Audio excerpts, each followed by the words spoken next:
Good morning everyone, আমি সৌমি আর আমার চ্যানেলের আরও একটি নতুন ব্লগে আপনাদের সবাইকে স্বাগত। আজকে বুধবার আর এখন ঘড়িতেই 8:30 মতন বাজে। সকালের কাজকর্ম কমপ্লিট করার পর জানালাটা তো সকাল সকাল খুলি না, তাই জানালা ফানালা খুলে দিলাম আর নিজের ছোট্ট একটুখানি স্কিন কেয়ার রুটিন কমপ্লিট করে যাব আমি ছাদে, ঠাকুর ঘরে যাব, ছাদে জামা কাপড় মেলবো, সেই আরও কাজ থাকে। কাজ কি আর শেষ হয়?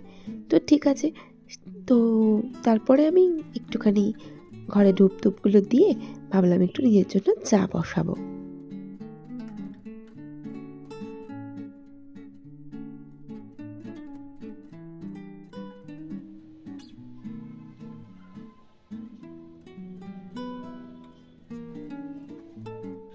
তবে ছাদ থেকে নেমে আমার প্রথম যেটা কাজ থাকে বাবুইকে সময়ের মধ্যে ডেকে দেওয়া।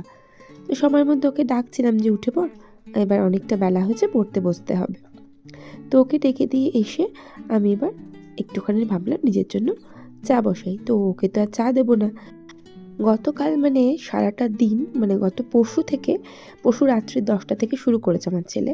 তার পেটে ব্যথা শেষ হয় না, অস্বাভাবিক পেটে ব্যথা, সারা রাত তরপর করেছে, সে এক বিভীষিকা কাণ্ড। তো গতকাল তো ব্লগ দিতেই পারিনি সেই চক্করে।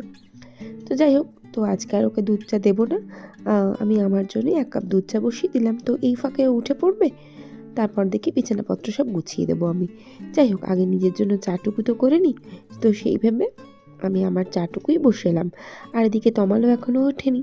অ্যাকচুয়ালি ওরা না উঠলে না, সত্যি কথা বলছি, ঘরটা আমার একদম শান্ত নিরীহ গোবেচারা থাকে। আর ওরা উঠলেই একদম বিশ্রী একটু চিৎকার চেঁচামেচি, এই করো ওই করো, আমি আমার শান্তিতে 1 কাপ চাটাও খেতে পারবো না। তো যাই হোক, ওরা যত পরে ওঠে অন্তত আমার চাটা খাওয়ার পরে যদি ওঠে আমার খুব ভালো হয়। সংসারের সমস্ত দায়িত্বটাই যেহেতু আমার, সে বাবুই কোথায় টিউশনে পড়বে বা কি আমার রান্না হবে, রান্নাঘরটা কিভাবে গোছালে দেখতে সুন্দর লাগবে, বা ঘর কোন চাদর পাতবো, এই সমস্ত ঘর যেহেতু আমি সামলাই, আমি যেহেতু গৃহিণী, তাই সমস্ত দায়িত্বটাই সব দিকটা আমাকেই দেখতে হয়। রান্না যদি খারাপ হয়, পিঙ্কি রান্নাটা আজকে লবণ বেশি হয়েছে, যেদিনকার ভালো হয় সেদিনকার কিন্তু খুব কম সময় বলে ভালো হয়েছে। আর ঘরদোর গোছানো কেমন হলো সে ব্যাপারে কোনো কমেন্ট পাসই করে না, আমি আমার মতন করে খুশি হই ঘর গুছিয়ে। আর বাবুয়ের ব্যাপারটা ধরুন ও ভালো রেজাল্ট করলো বা ভালো কিছু করলো, তাহলে ঠিক আছে, খুব ভালো কথা। যদি কিছু গণ্ডগোল করলো, দুষ্টুমি তো কন্টিনিউয়াসলি করে, সঙ্গে সঙ্গে হয়ে যায় তোমার ছেলে, এই চলতে থাকে আর কি। তো এত কিছু চাপ নেওয়ার পর এই সকালের একা একা বসে থাকাটা আমি ভীষণ এনজয় করি। আমি আমার একা থাকাটা, সত্যি বলছি, সেই সকালের চায়ের সাথে হোক বা সন্ধ্যায় যখন কেউ বাড়ি থাকে না, আমার ভীষণ ভালো লাগে একা থাকতে। তো এইদিকে বকবক করতে করতে প্রচুর কাজ করে ফেলেছি, প্রচুর কাজ অর্থাৎ ওই চা খেয়ে ওই ঘরের বিছানাটা তুলেছি আর সোজা চলে এসেছি বড় ঘরের বিছানাটা তুলে দেবো বলে। তো আজকে দেখলাম ভিডিওটা কন্টিনিউ করার পর এখানটা না আলোর একটু সমস্যা হয়েছে। যাই হোক, ওইটুকু আর কিছু করার ছিল না, আমি আশা করবো আপনারা একটু মানিয়ে নেবেন। তো এরপরে বিছানাটা একটু গুছিয়ে দিই। আর বিছানা গুছিয়ে দেওয়ার পর ব্রেকফাস্ট কী করব সেটা ভাবো। প্রথমে না সকালবেলা ভেবেছিলাম একটুখানি চিড়ের পোলাও করব, তারপর ভাবলাম না, বাবুই তো কালকে শরীরটা ভালো ছিল না, তো ফ্রিজে একটুখানি আলু চচ্চড়ি আছে গতকালকের, তো সেটাই ভাবলাম হালকা করে একটুখানি বাবুইকে মেখে মুড়ি দিয়ে দেবো, আর অন্য কিছু করব না, তবে গরম করে নেবো একবার। তো বিছানাটা তোলার পর এই বক্সের মধ্যে যে জিনিসগুলো রাখার সেগুলো ভাবলাম ঠিকঠাক করে রেখে দিই, নাহলে আবার যদি ফেলে রাখি, যদি ভাবি একটু পরে করব, তাহলে হয়ে গেল। যদিও বা এই ঘরটা ঝাড়াঝুড়ি হয়নি, ড্রেসিং টেবিলটা একটু নোংরা হয়েছে, তো সেইটুকু ভাবলাম একটু পরে এসে পরিষ্কার করব, কারণ বাবুই বলছে মামা খিদে পেয়েছে। তো এদিকে তমালও বেরিয়ে গেল, আর ওই যে বললাম তরকারিটা একটু গরম করব, তবে তার আগে তো ফ্রিজ থেকে বার করতে হবে, তারপর তো গরম। আর এই ডিমটা না সিদ্ধ ডিম, গতকাল ফ্রিজে রাখা ছিল।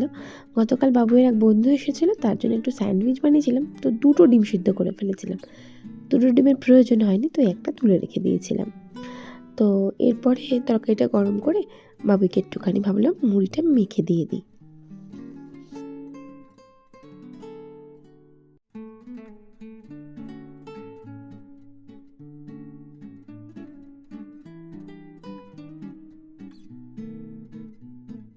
আর আমি মুড়ি মাখা খেতে তো খুব ভালোবাসি, তো নিজে একটুখানি খেয়ে তারপরে ভাবলাম না ওটা ওই খাক, আর আমি একটুখানি ছানার তরকারি দিয়ে একটুখানি পাউরুটি আছে সেটা খাবো, তবে পাউরুটিটা সেঁকে খাবো ডেফিনেটলি।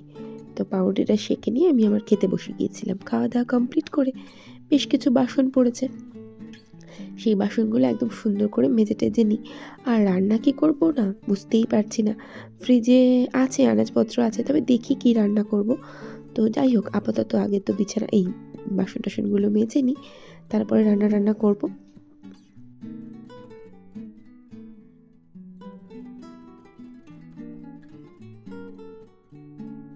বাসনপত্র মেজে ভাবলাম বোতলগুলো তো রোজ আর ওই লেবু জল দিয়ে পরিষ্কার করা হয় না, তো সাবান জল দিয়ে তো রোজই পরিষ্কার করা উচিত, কারণ বাসন যেহেতু মেজে খাই, বোতলগুলো রোজ সাবান দিয়ে ধুয়ে খাওয়া উচিত, এটা আমার মনে হয়। তো এরপরে বোতলগুলো সব ভালো করে ধুয়ে নিচ্ছিলাম। আর তারপর ভাবলাম আনাজটা কেটে নেব, আর আনাজটা কেটে বড় ঘরে যে কাজটা বাকি আছে, মানে ড্রেসিং টেবিলটা একটুখানি নোংরা হয়েছে বললাম না, একটু পরিষ্কার করব, সেটা করব। তবে তার আগে ভাবলাম ডালটা একটুখানি বসিয়ে দিই, তো এদিকে ডালটা সিটি পড়ে যাবে আর তা আমার ওইদিকের কাজটাও হয়ে যাবে। তো সেই জন্য ডালটা একটু ধুয়ে নিলাম, আর লবণ আর একটু হলুদ, লবণ হলুদ আর একটা কাঁচা লঙ্কা দেবো, এই 3টে জিনিস দিয়ে ডালটা 2-3টে সিটি মারলেই কিন্তু হয়ে যাবে ডালটা সিদ্ধ, হার্ডলি 4টে। এটা করে নেবো। আর তবে এই সিটিটা হয়ে যাক, আর আমি ভাবলাম আমি আনাজটাও কেটে নিই এই ফাঁকে।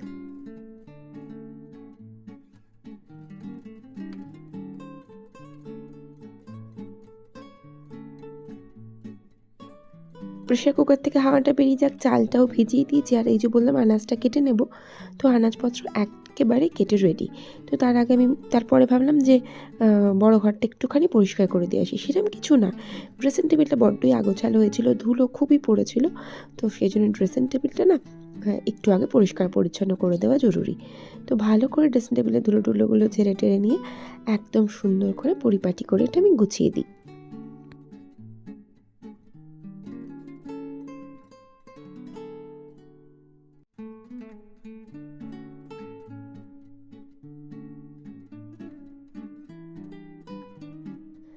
আর আজকে ড্রেসিং টেবিলটা গোছানোর অনেকক্ষণ আগেই, যদিও বা তমাল বেরোনোর সাথে সাথে দেখলাম হঠাৎ করে আকাশটা না কেমন যেন অন্ধকার হয়ে গেল।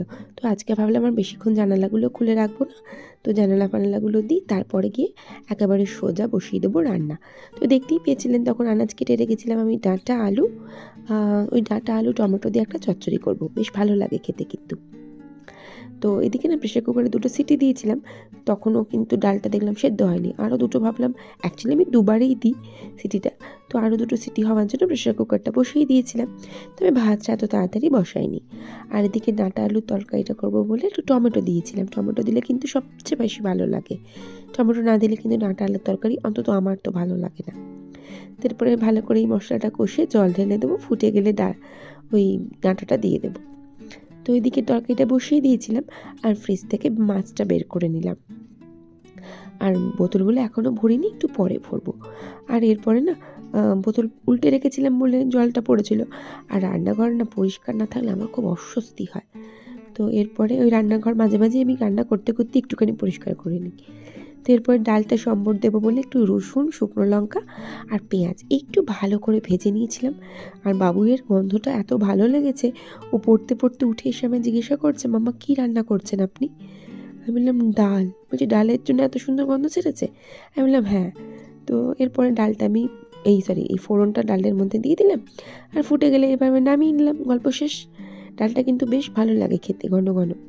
তমাল আবার ঘন ডাল ভালোবাসে না।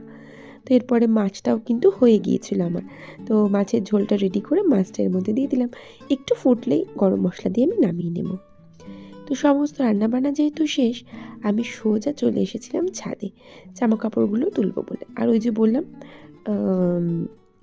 একদমই ওয়েদার যাচ্ছে তাই হয়ে গেছে হঠাৎ করেই, তো এই বাবুয়ের হুডিটা কিন্তু আজও সেভাবে শুকালো না, একটু একটু ভিজে রয়ে গেল, কালকে দেখি আরও একবার দিতে হবে, এটা গতকালকের কাছে, আজকের নয়। তো জামা কাপড়গুলো তুলে নিলাম, আর নিয়ে না সোজা এখন নিচে যাব। নিচে গিয়ে আমার খুব জোর খিদে পেয়েছে, বাবুইকে খেতে দেবো কি না দেবো নিজেও জানি না, তবে আমি খেয়ে নেবো, আমার খুব খিদে পেয়েছে। তো এবার সোজা নিচে চলে এসে বড় ঘরে জামা কাপড়গুলো। তারপর বললাম না, আগে জামা কাপড়টা গুছিয়ে নিই, তারপর খাবো, তার আগে খাবো না। তো এই বলে আমি একটা একটা করে সুন্দর করে জামা কাপড়গুলো পাট করছিলাম। তবে তার আগে বাবুইকে বলে এলাম, মামা তুই সোজা স্নানে চলে যা।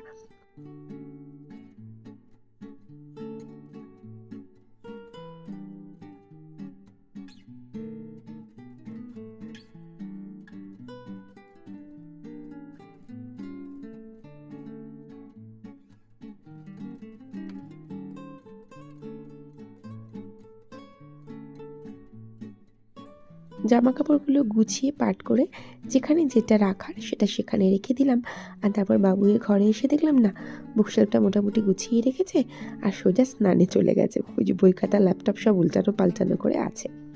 আর এদিকে আমার ডাইনিং পরিষ্কার, রান্নাঘরও কিন্তু খুব সুন্দর করে আমি একদম গুছিয়ে রেখে দিয়েছি।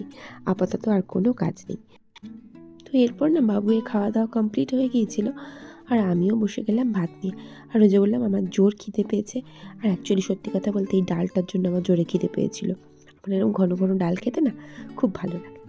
তো আমিও খেতে বসে গেলাম। তো আপাতত কোনো কাজ নেই যেহেতু, তো ভ্লগটা আজকে এখানেই শেষ করলাম। ভালো লাগলে প্লিজ পাশে থেকে যাবেন। আর ভিডিওটা দেখার জন্য থ্যাংক ইউ সো মাচ। দেখা হচ্ছে নেক্সট ব্লগে। Till then, tata.